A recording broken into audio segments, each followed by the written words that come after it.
What's going on, everybody? I'm Brian Bogert, and we're back today for episode 64 of Bogert's Bullets. Today, we're going to talk about getting to the root of your avoidance.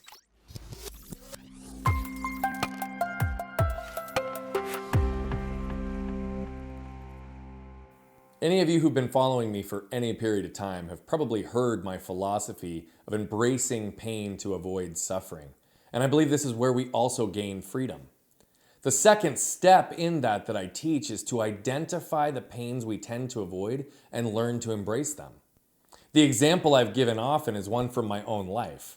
You see, I've got an imbalance in my body because of my arm. I don't have a tricep, my lat is gone, my bicep is my gracilis for my leg, and as a result, the muscle imbalance in my body has created a curve in my spine.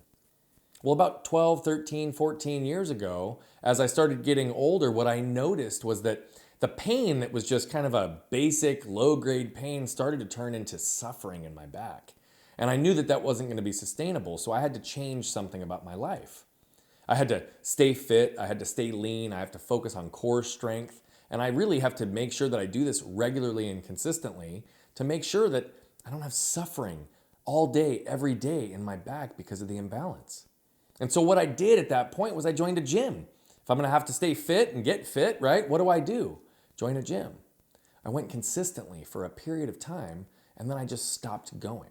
And I had to ask myself, why? Why did I stop going? What was the root of the reason that I stopped going? Because I didn't think I was really opposed to working out. In fact, I liked it. What I discovered is that it wasn't the actual physical activity that I was avoiding.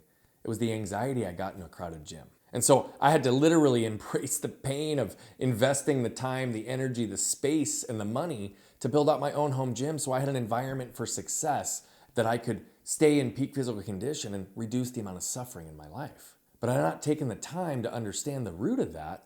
I may have just fallen completely out of the pattern despite the fact that I needed to move forward here. I had a conversation today with someone, and she talked about the 500-pound telephone. You see, she's a business owner and has been in sales a big part of her life. And she was averse to cold calling, similar to so many people. They're hesitant to pick it up.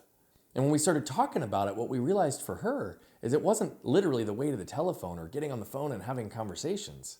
At the root of hers, she actually had a fear of success. What happened if she was actually good at it? What would that mean for her business? What would that mean for her life? So she had to understand success and failure in her life and realize that she had had a lot of success at failing, but a lot of success in other things. Once she understood the root of that, there was no issue picking up the phone any longer. So I would really look at in your life, what are things that you deem to be important? What are the pains that you need to embrace on your pathway to success that you tend to avoid? And really ask yourself, what's the root of that avoidance? Often there's some emotional reason or behavioral pattern that keeps us stuck in that self-defeating place. So search, unpack, and you'll get clarity and freedom through that. Thank you so much for joining today. If you got any value out of this, please like, comment, and share. And until next time, be great and be you.